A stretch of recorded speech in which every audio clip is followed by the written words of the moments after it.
Hello students, welcome to EPG Pathshala. I am Dr. Anjali Sharma from University of Delhi.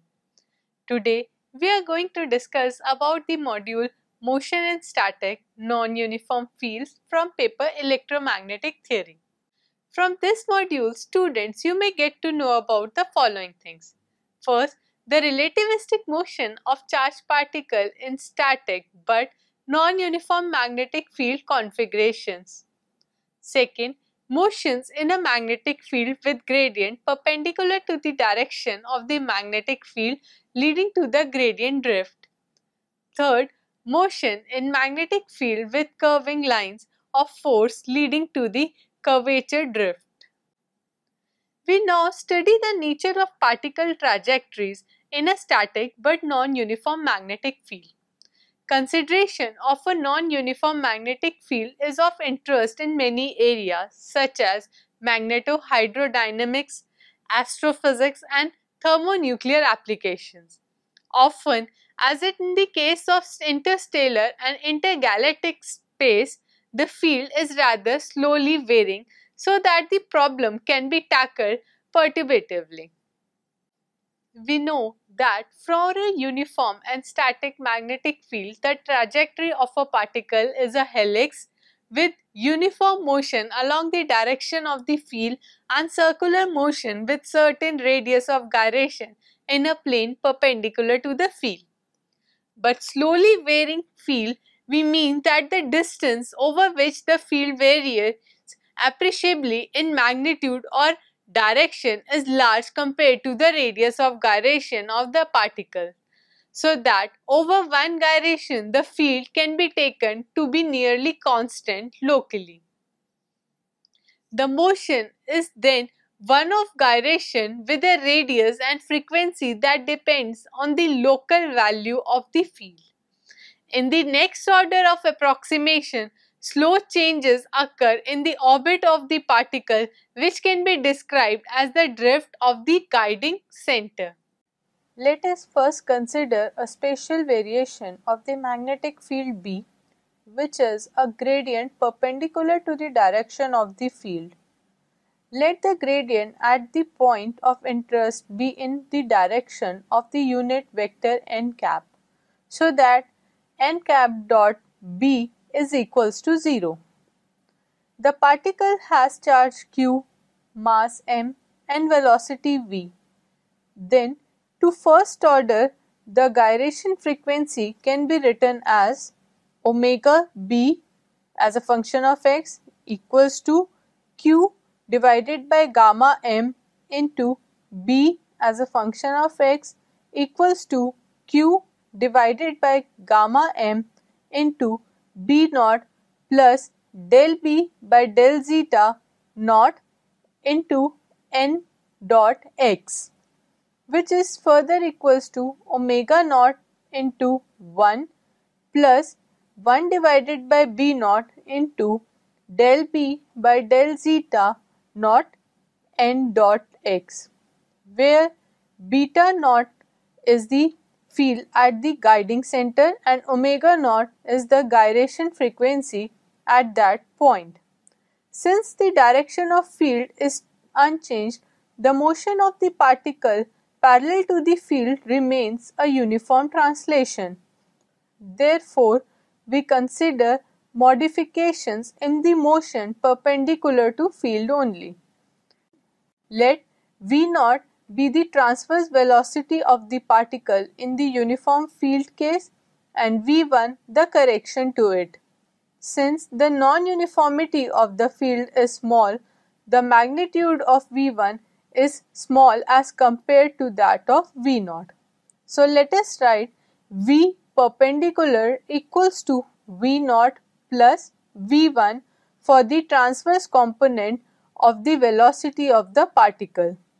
Then from the Lorentz force equation, we can write dV perpendicular by dt equals to E by gamma m into V perpendicular cross Bx equals to V perpendicular cross omega Bx. This implies that dV naught plus V1 by dt equals to V naught plus V1 cross product with omega naught into 1 plus 1 divided by B naught into del B divided by del zeta naught into n dot x. So on comparing the 0 and the first order terms, we obtain d V naught by dt equals to V naught cross omega naught, and d V1 by dt equals to V1 plus V naught into n cap dot x naught into 1 divided by B naught into del B by del zeta naught whole with cross product with omega naught. The first is the equation for the unperturbed motion. In the second only, the first order terms are retained consistently. So, V1 cross omega naught into 1 divided by B naught into del B divided by del zeta naught into n dot x being a second order term in perturbation is ignored. The solution of the problem in a uniform and static magnetic field is well known, and we have derived it earlier also. So, in the transverse direction, the solution is V is equals to A omega B cos omega B t into x cap minus A omega B sin omega B into t y cap, and xt equals to x naught plus A sin omega B t into x cap plus A cos omega B t into y cap. So on taking the cross product of the above equations with omega b, which is a vector along the z direction, we have V is equals to minus omega b cross x minus x naught, and x minus x naught equals to 1 divided by omega b square into omega b cross V. So in the present case, the unperturbed velocity is V naught, and the unperturbed position is x naught, and the unperturbed frequency is omega naught. The center of gyration of the unperturbed motion has been taken to be the origin, hence x naught equals to 0. So on making the appropriate change in the symbol, we have V naught equals to minus omega naught cross x naught, and x naught equals to 1 divided by omega naught square into omega naught cross V naught. So this implies that dV1 by dt equals to V1 minus 1 divided by B naught into del B by del zeta naught into n cap dot x naught into omega naught cross x naught and whole with cross product omega naught. So presence of the inhomogeneous term 1 divided by B naught into del B by del zeta naught into n cap dot x naught into omega naught cross x naught cross omega naught leads to a term in the solution with non-zero average value Vg equals to time average of V1 equals to 1 divided by B naught into del B by del zeta naught into omega naught into time average of x naught perpendicular into n dot x naught. The rectangular component of x naught perpendicular oscillates sinusoidally with amplitude A and a phase difference of pi by 2. Hence, only the component of x naught perpendicular parallel to n cap contributes to the average. Thus, we can write time average of x naught perpendicular into n dot x naught equals to a square by 2 into n cap, and on substituting this value, we have for gradient drift velocity Vg equals to a square by 2 1 divided by b naught into del b divided by del zeta naught into omega naught cross n. Since del B by del zeta is the normal gradient of magnetic field in the direction of n cap, so del B divided by del zeta naught into n vector is equals to del perpendicular B. Also, omega naught plus B being parallel, omega naught B equals to omega naught B vector. Thus, the gradient velocity can be written in a dimensionless coordinate free form Vg divided by omega b into a equals to a divided by 2b square into b cross del perpendicular b. If the gradient is small compared to the field, that is a into mod of del b by b is much less than 1, this implies that mod of Vg is much less than omega naught a. The particle spirals rapidly while its centers of rotation move slowly in a direction normal to both the field and its gradient. The sense of drift as given by the equation above is for positively charged particles. That is, if the field is along the z direction and its gradient along the x direction, then the drift will be in a positive y direction. For negatively charged particle, omega naught has a negative sign, hence the direction of drift is opposite. Now let us see the qualitative explanation. The gradient drift can be understood qualitatively in the following way. As the particle circles around the guiding center, it passes through the region of varying field. For half the cycle, the field is greater than the average, and for the other half is less than the average field.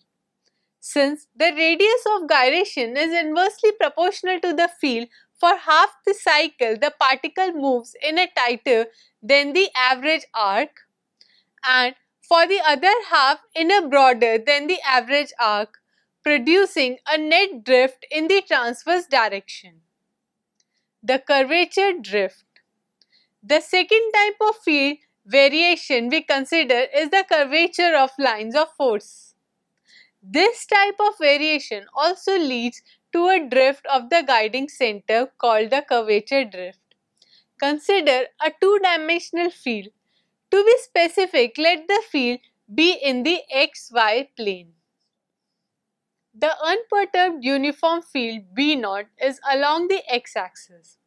In such a field, a particle spirals around the lines of force with radius of gyration a and velocity omega ba. For the field under consideration, the lines of force are curved with the local radius of curvature r, which is large compared to the radius of gyration. Therefore, the non-uniformity can be regarded as a small perturbation to the unperturbed motion. Physically, the first order motion can be understood as follows. The particle tends to spiral around a field line, but the field line, instead of being straight, curves off to a side. As far as the motion of the guiding center is concerned, this is equivalent to a centrifugal acceleration of magnitude v perpendicular square by r, which means a centrifugal force of magnitude m gamma v perpendicular square by r. The same effect would have been produced had there been an electric field, that is E effective is equals to gamma m by q r vector divided by r square v parallel square. This effective field is in a direction transverse to the magnetic field. Since the radius of curvature is large compared to the radius of gyration, the effective electric field is small compared to the magnetic induction. The motion is therefore equivalent to that in cross electric and magnetic field with E less than CB. This causes a drift with drift velocity c into E cross B divided by B square.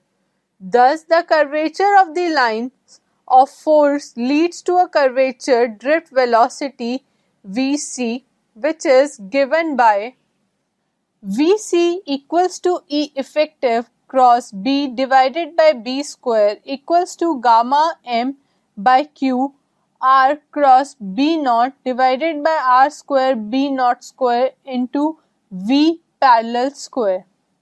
So we emphasize that no actual electric field is produced. The effect of the force on the motion of the particle does not depend on the origin of that force.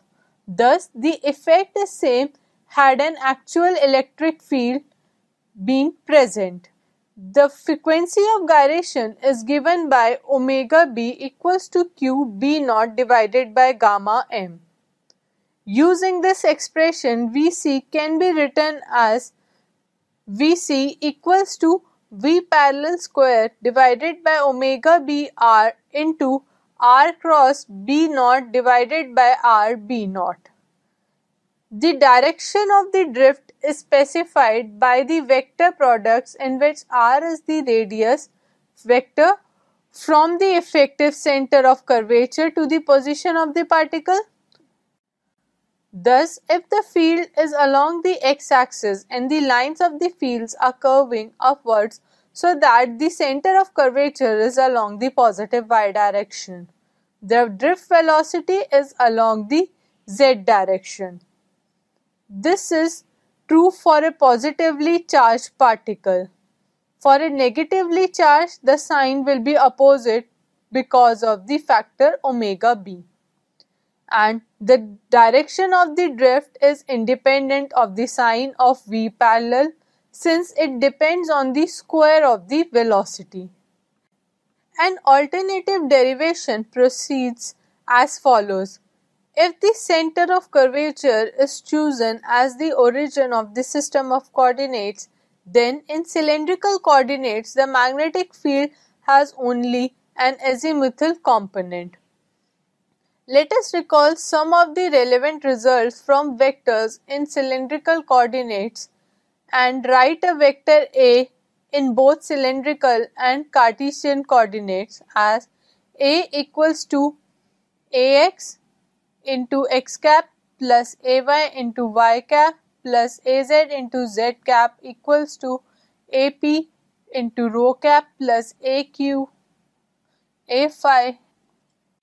The relation between components of a vector in cylindrical and Cartesian coordinate is A rho is equals to cos phi Ax plus sin phi Ay. A phi is equals to minus sin phi Ax plus cos phi Ay and Az equals to Az, which implies R is equals to rho into rho cap plus z into z cap and vector v is equals to r dot vector is equals to rho dot into rho cap plus rho phi dot into phi cap plus z dot into z cap, and a vector is equals to v dot vector equals to r double dot vector equals to rho double dot minus rho phi dot square whole into rho cap plus 2 rho dot phi dot plus rho phi double dot whole into phi cap plus z dot z cap. Since in a magnetic field energy is constant, Lorentz force equation takes the form gamma mv dot vector equals to q v vector cross b vector, which implies rho double dot minus rho phi dot square into rho cap plus 2 phi dot into rho dot plus rho phi double dot whole into phi cap plus z dot z cap equals to Q by gamma m into rho dot into rho cap plus rho into phi dot into phi cap plus z dot into z cap whole cross product with b naught phi cap, which is further equals to rho dot rho cap plus rho phi dot phi cap plus z dot z cap whole cross product with omega b phi cap, which implies rho double dot minus rho phi dot square equals to minus omega b z dot, and 2 rho dot phi dot plus rho phi double dot square equals to 0 and z double dot equals to omega b rho dot. We are looking for the lowest order solution for which rho is equals to r, which implies that phi double dot equals to 0 and phi double dot equals to 0 equals to some constant equals to v parallel divided by r, which implies that z dot equals to v parallel square divided by omega b r. Combined curvature and gradient drifts. Consider the gradient drift that accompanies a curvature drift in cylindrical geometry. The magnetic induction is B equals to B phi into phi cap equals to B naught phi cap, and in free space del cross B is equals to 0. So from the z component of this equation we'll get del cross B, the z component, equals to 1 divided by rho into del by del rho into rho B phi minus del B rho divided by del phi equals to 0.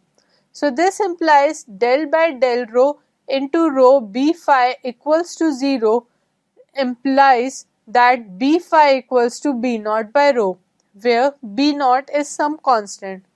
Therefore, del perpendicular B is equals to del by del rho of B naught by rho whole into del cap equals to minus B naught by rho square into rho cap equals to minus of B phi by rho square into rho vector, which implies that B cross del perpendicular B by B square equals to minus of B cross B rho vector by rho square divided by B square equals to R vector cross B vector divided by R square B. Here we have used the lowest order solution, that is rho equals to r, the radius of curvature. The gradient drift velocity Vg takes the form Vg equals to a square omega b by 2 into b cross del perpendicular b whole by b square equals to half of v perpendicular square by omega b r whole into r vector cross b vector by r b, where v perpendicular is equals to a omega b. Now we can combine the two expressions for Vg and Vc and obtain the total drift velocity Vd equals to v parallel square plus half v perpendicular square by omega b r whole into r vector cross b vector by rb. For a charged particle in thermal equilibrium, mean energy is 3 by 2 kT, and the square of each component of velocity is kT by m, where k is the Boltzmann constant and T is the absolute temperature. Since V perpendicular has two components, so V parallel square is approximated to half of V perpendicular square, which is approximated to kT by m. Hence, the two terms contribute to the drifts with similar magnitudes. Substituting for the velocities in terms of the temperature from above and using the numerical value of the charge of electron and other constants for a singly charged particle, we obtain Vd in terms of cm by second equals to 172 T with units Kelvin divided by r in meters and b in Gauss. Particle drifts implied by the above are troublesome in thermonuclear machines designed to contain hot plasma. For the thermonuclear reactions to initiate, the hot plasma must attain sufficiently high temperature and stay confined for sufficiently long time. Because of the drifts, the plasma will leak out of the walls and will not remain confined. Now let us see about the motion parallel to the field, that is adiabatic invariance. The various motions we have discussed so far have been perpendicular to the magnetic lines of force. These motions caused by the electric field or by the gradient or curvature of the magnetic field arise because of the peculiarities of the Lorentz force. In particular, the fact that the force due to the magnetic field is perpendicular to both the field and the velocity. This leads to drifts which at first sight might be because of counterintuitive.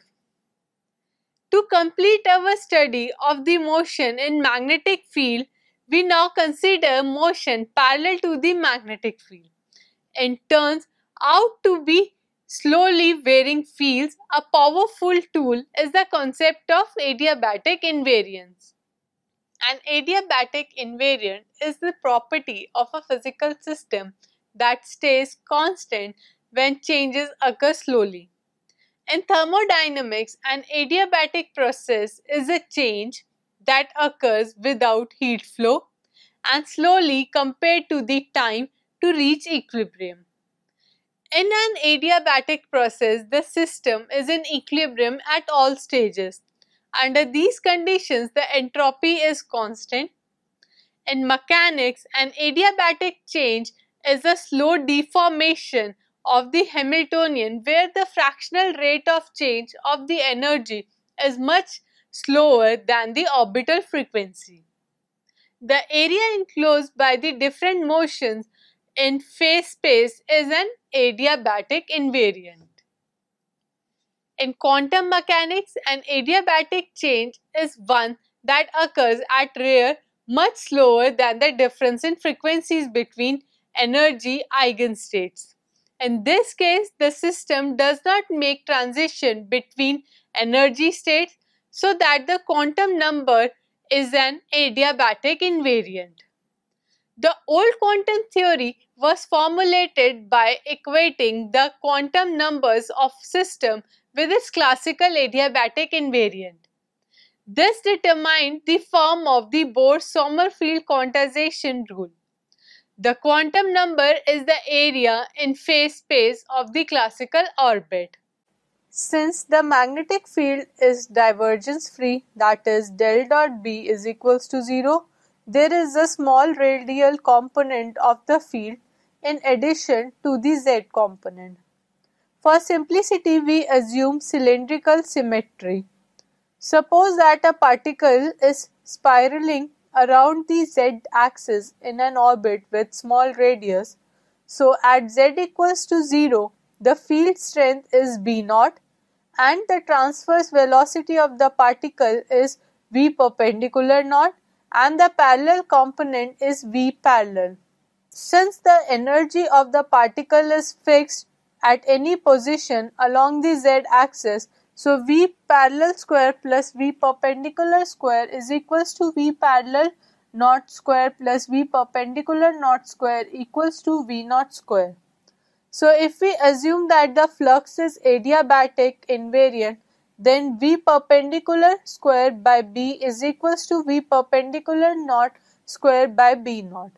So on combining these two equations, we'll get V parallel square equals to V naught square minus V perpendicular square equals to V naught square minus V perpendicular naught square into Bz divided by B naught.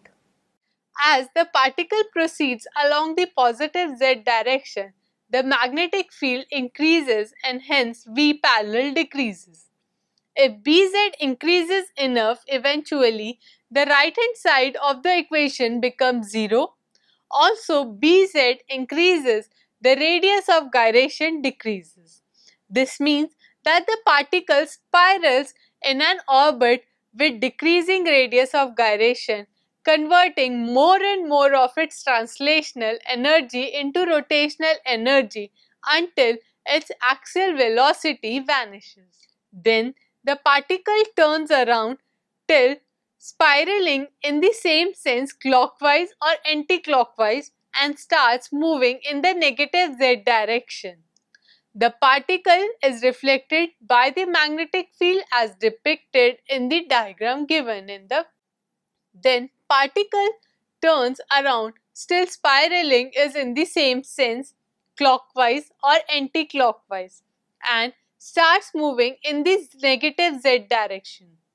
The particle is reflected by the magnetic field as depicted in the diagram given. We have thus what is called a magnetic mirror. The above equation is a consequence of the adiabatic invariance of P perpendicular square by B.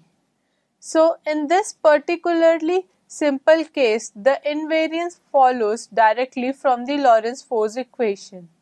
The field must be divergence free, that is del dot B is equals to 0, and in cylindrical coordinates the divergence has the form del dot B equals to 1 divided by rho into del by del rho of rho B rho plus 1 by rho del by del phi of B phi plus del by del z of Bz equals to 0.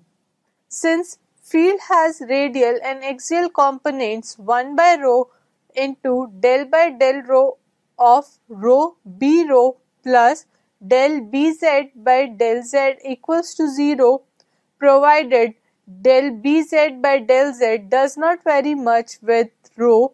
So we have rho B rho is equals to minus of integral from 0 to rho of rho del Bz by del z into d rho equals to minus half rho square into del Bz by del z. This implies B rho is equals to minus of half rho into del Bz by del z. Write the LHS and RHS of the force equations in cylindrical coordinates. Equate the z components, that is z double dot equals to q divided by 2m gamma into rho square into phi dot into del Bz by del z. In the present notation, rho square phi dot equals to minus of a square omega b whole naught equals to minus of v perpendicular naught square divided by omega b naught, which implies z double dot equals to minus of v perpendicular naught square divided by 2b naught into del Bz by del z. So this implies v parallel square equals to v naught square minus v perpendicular square equals to v naught square minus v perpendicular naught square into Bz by B naught. The magnetic mirror. The mirror effect will only occur for particles within a limited range of velocity and angle of approach. As we have seen above, a magnetic mirror is a configuration of magnetic field lines in which a charged particle is reflected from a region of high magnetic field to low magnetic field. Magnetic mirrors are made up of specialized electromagnets designed to create a highly inhomogeneous field. Large magnetic mirrors have been used experimentally as a mean of plasma confinement. One major application on which a lot of research is being carried out is to confine the hot, electrically charged plasma inside a fusion reactor to generate fusion power. The concept of plasma confinement by using the idea of magnetic mirror was proposed in mid-1950s. By late 1960s, magnetic mirrors confinement was considered a viable technique for producing fusion. Magnetic mirror also play an important role in other types of magnetic fusion energy devices such as tokamaks. Magnetic mirror also occur in nature. Electrons and ions in the magnetosphere, for example, will bounce back and forth between the stronger field at the poles, leading to an Van Allen radiation belts. Now let us see the example of magnetic bottle. A magnetic bottle is two magnetic mirrors placed close together. For example, two parallel coils separated by a small distance, carrying the same current in the same direction, will produce a magnetic bottle between them. An image shows how a charged particle will corkscrew along the magnetic field inside a magnetic bottle. The particle can be reflected from the high field region and will be trapped. Unlike the full mirror mechanic, which typically had many large rings of current surrounding the middle of the magnetic field, the bottle typically has just two rings of current. Particles near either end of the bottle experience a magnetic force towards the center of the region. Particles with appropriate speeds spiral repeatedly from one end to the region to the other and back. Magnetic bottles can be used to temporarily trap charged particles. It is easier to trap electrons than ions because electrons are so much lighter. This technique is used to confine very hot plasma with temperature of order of 10 raised to power 6 Kelvin. In a similar way, the Earth's non-uniform magnetic field traps charged particles coming from the Sun in the donut-shaped regions around the Earth called the Van Allen radiation belt, which was discovered in 1958 using data obtained by instruments aboard the Explorer-1 satellite. So students, let us summarize what we have learnt in this module. In this module, we have studied the relativistic motion of charged particles in magnetic field. Motion in static but non-uniform magnetic field has been studied for various types of non-uniformities. Motion in a magnetic field with gradient perpendicular to the direction of magnetic field has been described, leading to the gradient drift of the particle. Next, the motion in magnetic field with curving line of force is studied, and this leads to the curvature drift. Both types of non-uniformities can be present together, and it has been found that the two terms contribute with similar magnitude. Finally, motion along the direction of a slowly varying magnetic field has been studied, and the concept of adiabatic invariance has been introduced to you. Lastly, motion along the magnetic field has been analyzed by employing these adiabatic invariants.